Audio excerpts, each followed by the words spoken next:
2024년 5월 29일 수요일 돈다방 미쓰리 시작하겠습니다. 자, 월요일, 화요일 방송을 쉬고 오랜만에 방송을 하려고 했더니 상당히 쑥스럽습니다. 자, 오늘 돈다방 미쓰리는요. 5월 28일 화요일 뉴욕 증시 마감 현황을 점검해 볼 텐데 오늘은 5월 28일 화요일 뉴욕 증시 마감 현황을 점검하는 것보다 더 중요한 이야기를 여러분들께 해드리고자 합니다. 어떤 이야기냐? 제가 2015년부터 지금까지 혼자서 돈다방 미쓰리를 하고 있는데 유일하게 시황을 못 맞췄던 적이 있죠. 연 기준으로입니다. 뭐 상반기에 오른다고 했는데 뭐 하반기에 내렸는데 미쓰리는 상반기에 내린다고 했다 못 맞췄다 이런 게 아니라 1년 시황을 놓고 봤을 때 미쓰리가 가장 잘못했던 시점이 있었습니다. 그때가 바로 2019년도였어요.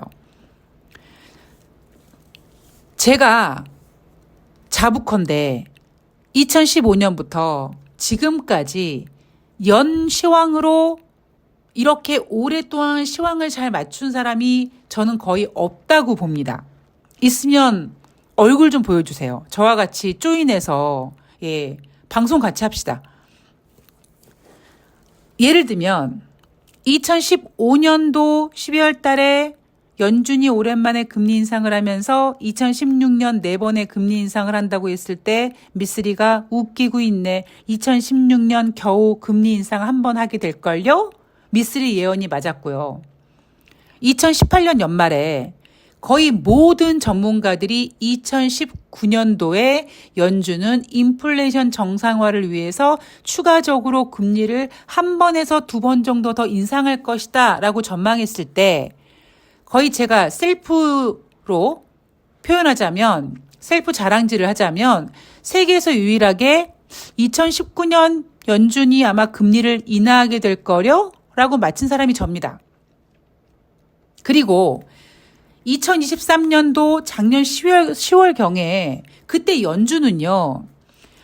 해야 될 일이 있다. 갈 길이 멀다 라고 표현하면서 남아있는 11월 혹은 12월 달에 연준은 추가적인 금리 인상 가능성을 열어놨었을 때 미쓰리는 여러분 이제 연준은요 금리 인상 못해요. 그리고 2024년도에요 금리 인하하게 될 거려 라고 예언을 했고요. 지금까지 미쓰리의 예언이 딱딱 맞아떨어지고 있습니다. 그런데 제가 2019년도에 정말 세계 유일하게 금리 인하 가능성을 맞춘 가시나가 시황을 못 맞췄습니다. 자, 내가 뭘로 쳤지? 라고 생각해 봤더니 금리를 인하하니까 유동성이 풀렸고 유동성이 풀리니까 증시가 올라갔어요. 물론 그 유동성 자극으로 인한 증시 상승이 전문가들로 하여금 추가적인 주가 상승 보고서를 내놓게 했고 안타깝게도 2020년도 연초에 코로나가 터지면서 주가가 개박살 났죠. 그러면서 다시 금리가 쫙 내려갔습니다. 제가 2019년도 금리 인하를 마쳤음에도 불구하고 유동성 체크를 못했다는 점. 그때가 유동성 장세였는데 연병 내가 그거를 못 맞췄네. 여기에 대한 한탄을, 여기에 대한 반성을 저는 지금도 합니다. 그러다 보니까 2019년 그때 모습이 2024년 지금 모습과 비슷해 보이거든요. 자, 그럼에도 불구하고 저는 여러분들께 요즘에 여러분 지금은 유동성 장세가 아니에요라는 얘기를 자주 해드리죠. 자, 왜 그러느냐. 여러분 2019년도 연준이 언제 금리를 인하한 줄 아십니까? 7월 달 FOMC 회의에서 금리를 인하했습니다. 그때 2008년도 12월 금융위기 이후에 10년 만에 첫 금리 인하니 어쩌니 난리 부르스를 쳤었어요. 자, 지금 5월 말입니다. 지금 현재 금리 선물 시장에서는 9월 달에 금리 인하 가능성이 제시되고 있고 여기에 또 2019년도와 2024년도의 차이점을 좀 제가 설명해 드리고 있는데 그때는 2019년 한 3월 달부터 그때 원래 2019년 1월 달부터 국채 금리가 뭐 3%에 육박하니 많이 난리를 치면서 금리 인상 못 하겠네 하다가 7월 달에 웃기고 있네 금리 인하해야겠네라고 금리 인하를 한 거고요.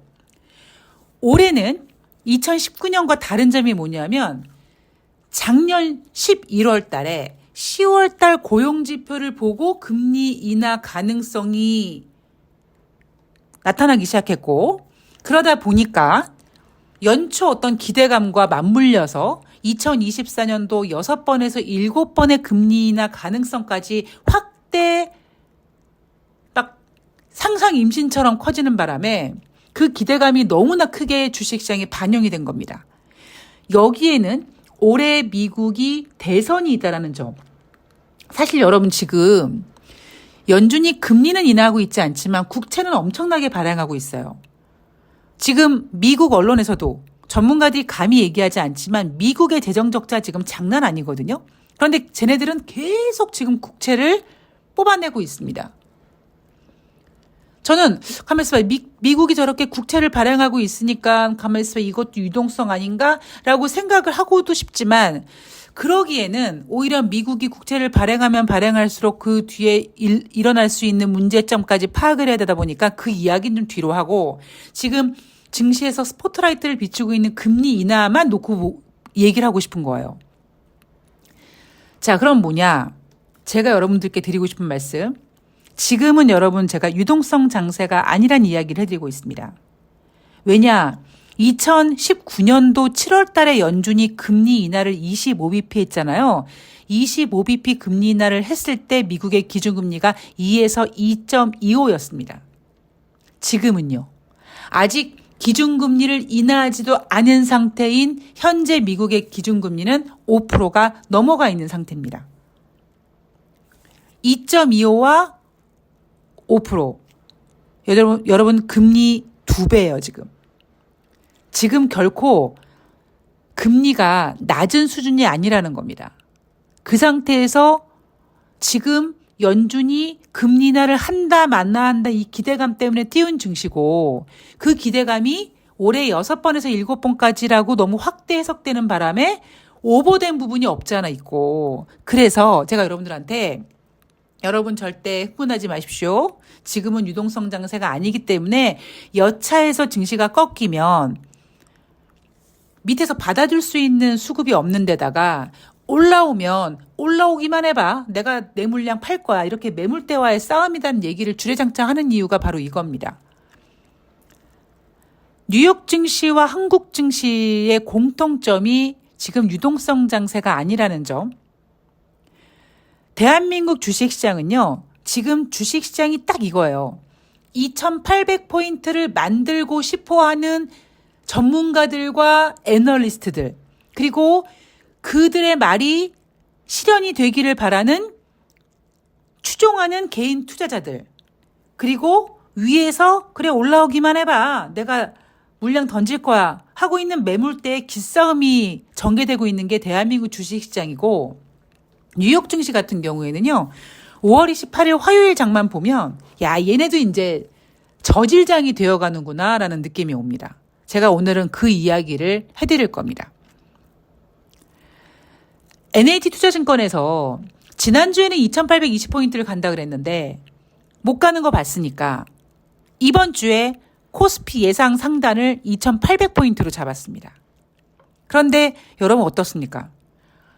5월 28일 주식시장이 뭐 2700포인트를 회복하고 난리 브루스 이은병을 하다가 지금은 또 갑자기 분위기 세져가지고 2700포인트 다시 반납. 기관들이 매수하고 매도하고 지랄 연병들을 하고 있습니다. 오늘이 수요일이죠. 물론 이번 주 후반에 그러니까 5월 31일 날 미국의 개인 소비 지출이 발표가 되는데 미쓰리가 일요일 방송에도 말씀드렸던 것처럼 이 개인 소비 지출 얘네가 왜 이렇게 잡았을까? 이렇게 잡아놓고 만약에 개인 소비 지출이 둔화되면 예상만큼 둔화됐다. 혹은 예상보다 더 둔화됐다. 이렇게 표현하면서 금리 인하 가능성을 더 여전히 키우려고 하는 게 아니냐. 뭐 이런 이야기는 여전히 하고 있습니다만 저는 단순히 주식시장이 오른다 내린다를 얘기하는 게 아니라고 말씀드렸습니다. 지금 과연 여러분들이 플레이어로 뛰고 있는 이 주식시장이 똥물인지 키싱구라미가 놀 수 있는 일급수인지 최소한 똥물인지 오줌물인지 생수인지는 구별을 하시라는 겁니다.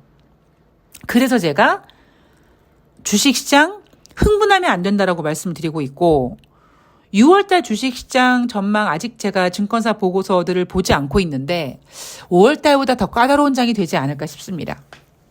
자, 여하튼 5월 28일 뉴욕 증시를 좀 볼 텐데요. 뉴욕 증시 3대 지수 혼조세로 마감을 했습니다. 다우지수 0.55% 하락, S&P 500이 0.02% 상승, 나스닥이 0.59% 상승했습니다. 그런데 재미있는 사실은요. 바보 같은 개인 투자자들은 물론 지혜로운 투자자들은 그렇지 않습니다만 바보 같은 개인 투자자들은 좋은 소리만 듣기를 좋아하죠. 그러니까 재미있는 사실은 주식시장이 올라갈 때 제가 여러분 조심하세요, 조심하세요라고 얘기하면 구독자가 빠집니다. 그러다 주식시장이 빠지면 구독자가 늘어요. 멘탈 관리하러 들어오시는 거죠. 그러니까 저는 그 부분이 그래 내가 여러분들한테 뭔가 해드릴 수 있는 부분이 있구나라고 다행이다라고 생각이 들면서도 한편으로는 좀 안타까운 거죠. 주식을 하는 사람들은 저는 목계가 돼야 된다라는 이야기를 해드리지 않습니까? 철두철미, 철상철하 무슨 일이 벌어져도 눈 하나 깜빡하지 않는 그런 목계가 돼야 된다라는 이야기를 종종 해드리잖아요. 자, 왜 제가 이렇게 썰을 푸느냐. 연합뉴스에서 나온 5월 28일 뉴욕 증시 마감 기사를 보면은요. 이렇게 되어 있습니다. 뉴욕 증시는 주요 기술주가 여전히 강세를 보였지만 그 외 업종에서 매물이 증가하면서 혼조세로 장을 마쳤다. 28일 현지 시간 뉴욕 증권거래소에서 스탠더드앤푸어스 지수는 전장 대비 1.32포인트, 0.02% 오른 5,306포인트로 마감했다. 다우존스는 라고 나갑니다. 제가 무슨 얘기를 하려고 하는지 여러분들 느끼십니까? 제가 잠시 전에 여러분 5월 28일 화요일 뉴욕 증시는요. 다우지수가 0.5% 하락, S&P 500이 0.02% 상승, 나스닥이 0.59% 상승했습니다라고 얘기했는데 연합뉴스는 상승한 S&P 500을 먼저 제시합니다. 에이 미쓰리 너 너무 예민하다 그런 거 가지고 그래.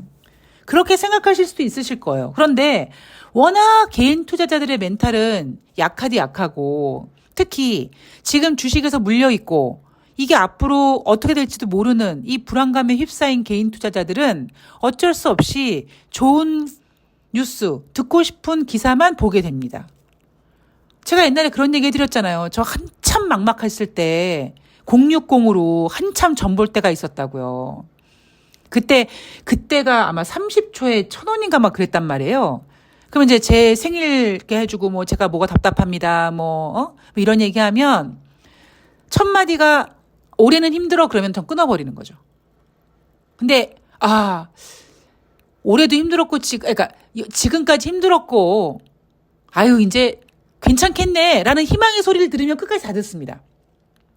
그 소리가 설사 나중에 맞을지 안 맞을지는 몰라요.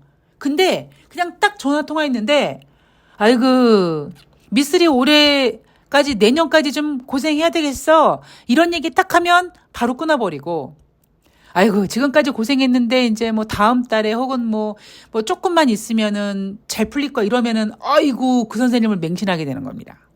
그게 여러분 사람의 심리거든요. 대부분 개인 투자자들이 그렇게 매매하다가 골로 가거든요. 그게 저는 어찌 보면 주식시장에서 더 안 좋은 기사들만 보려고 합니다. 안 좋은 이슈들만 찾아내려고 합니다.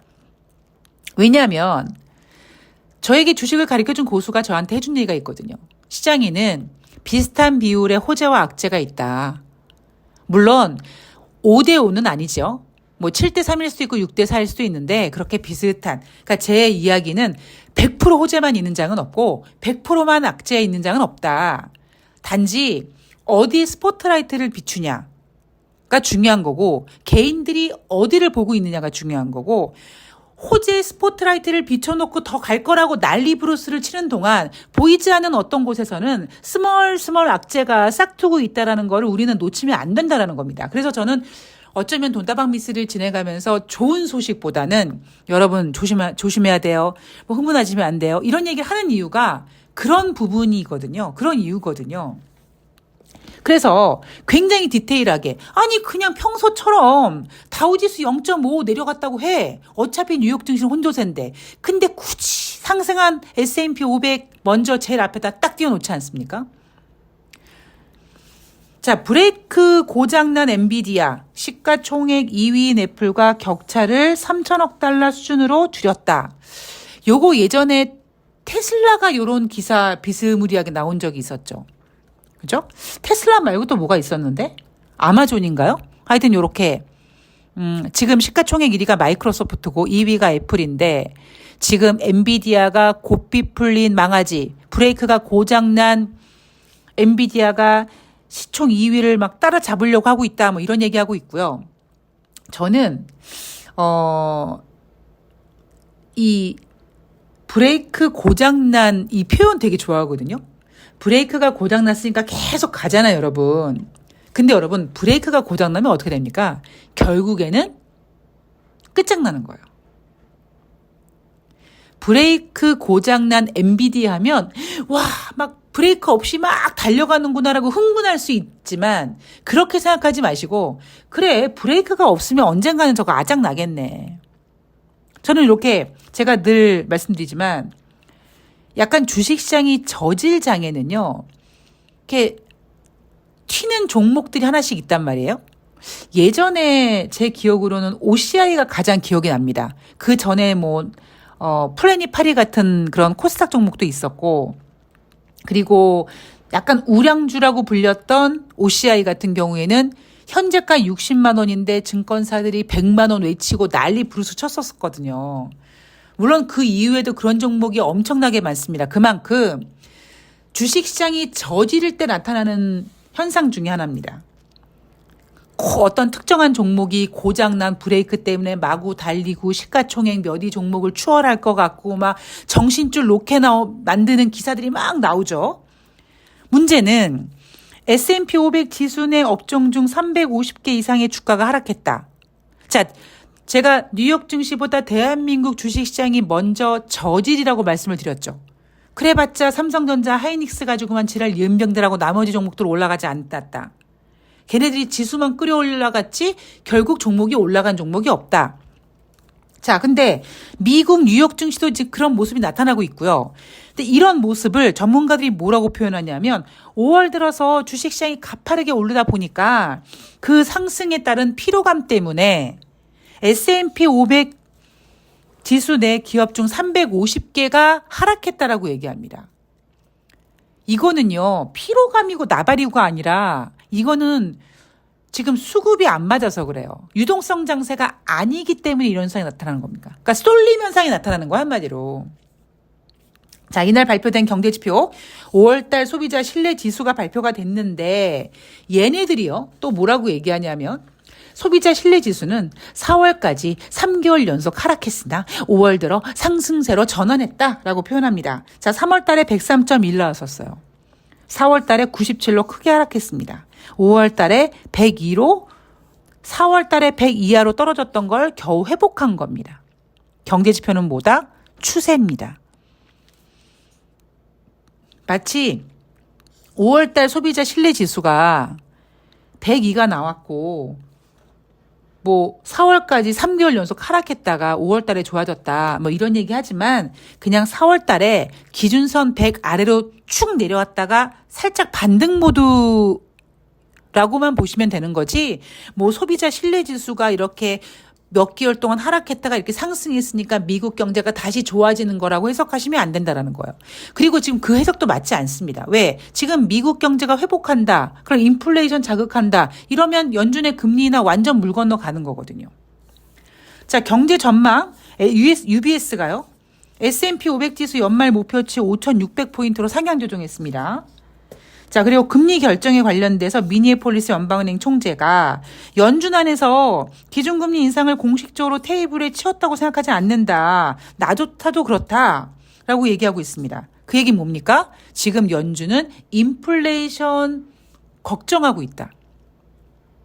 유일하게 5월달 FOMC 회의에서 금리 동결한 다음에 제롬 파월 연준 의장만 고용지표 부진하면 금리 인하할 거라고 얘기해놓고 대부분의 지금 연준 의원들은 인플레이션 지표를 상당히 우려하고 있습니다.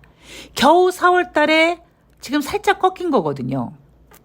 이게 추세로 봐야 되는데 연준 의원들은 물론 금리 인상은 못합니다.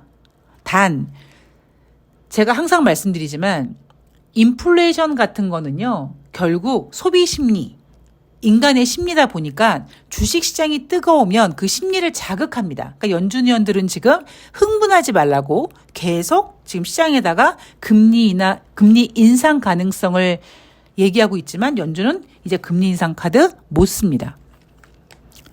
금리 인하 카드 쉽게 쓰기 어렵죠. 그러면 연준은 금리 인상도 못하고 금리 인하도 못하는 꼬라지가 됐으니 그 누군가가 그 어떤 악재가 어이 연준 금리 인하해 하고 악재를 한번 툭 던져줘야 될 정도까지 지금 치닫고 있는 겁니다. 자, 9월달 기준금리 동결 가능성 45.8%까지 나오고 있습니다. 지난주에 65%에서 45%로 금리 동결 가능성이 떨어졌다라는 거예요. 그럼 뭐야? 그러면 뭐 금리 인하한다는 거야? 아니죠. 금리 인상 가능성이 커졌다라는 겁니다. 지금 왜 그렇습니까? 스태그플레이션이에요. 지금은 지난번에 스태그플레이션이 앞으로 될 거야 라고 얘기 나왔다가 4월달 소비자 물가지표가 예상만큼 둔화되니까 그 얘기가 쑥 들어갔죠. 근데 1월달부터 3월달까지 3개월 연속 인플레이션 지표 상승했고 1분기 GDP 예상치보다 부진했습니다. 전형적인 스태그플레이션 모습 나타났고요. 겨우 4월달 인플레이션 소비자 물가지표 예상만큼 둔화됐다고 이게 뭐 금리를 인하할 만큼 안정된 게 아닙니다. 앞으로 미국은요. 대놓고 스태그플레이션이야 라고 소리를 지를 때까지 아마 주식시장 연준 상당히 아마 골치 아파질 겁니다. 그래서 오늘 대한민국 주식시장 여러분들 보시면 아시겠지만 2,700포인트 반납했고요. 어제까지 그렇게 사들였던 기관들 오늘은 또 냅다 팔고 있고요. 제가 이번 주에 윈도우 드레싱 효과 이상할 수 있다. 제가 일요일 방송에서 이런 얘기 드렸어요. 아마 이번 주에는 2,700포인트를 어떻게 해서든지 만들려고 노력할 것이다. 그 모습 주 초반에 보여주지 않았습니까? 이렇게 지금 2,686포인트까지 밀렸다가 이제 주 후반 되면 진짜 뭐 미국의 개인 소비 지출 뭐 예상만큼 둔화됐다, 뭐 전월과 똑같다, 뭐 인플레이션 우려가 완화됐다 이런 얘기하면서 다시 반등하면 또다시 대한민국 주식시장은 고작 2,700포인트 회복하려는 모습을 보이겠죠. 그 얘기는 다른 말로 전문가들이 그렇게 주장하는 2,800포인트가 쉽지가 않다라는 겁니다. 우리 여러분 생각해 보세요. 지금 지난주에 이어서 이번 주 2,700포인트 아래에 자주 옵니다, 여러분. 2,500포인트도 올 수 있어요. 불가능하지 않습니다. 흥분하지 마시라고 드리는 얘기입니다. 자, 저는 다음 방송에서 뵙도록 하겠습니다. 내일 새날 방송이 있어가지고 내일 제가 준비해야 될 게 많으면 내일 돈다방 미스리는 패스할 거고요. 이건 꼭 해드려야겠다라고 얘기하면 얘기가 있으면 제가 내일 또 방송에서 준비해서 돈다방 미스리 방송 올려드리도록 하겠습니다. 오늘 제가 좀 드리고 싶은 얘기가 많았는데 이야기가 좀 길어졌습니다. 나머지 얘기는 다음 방송에서 해드릴게요. 고맙습니다.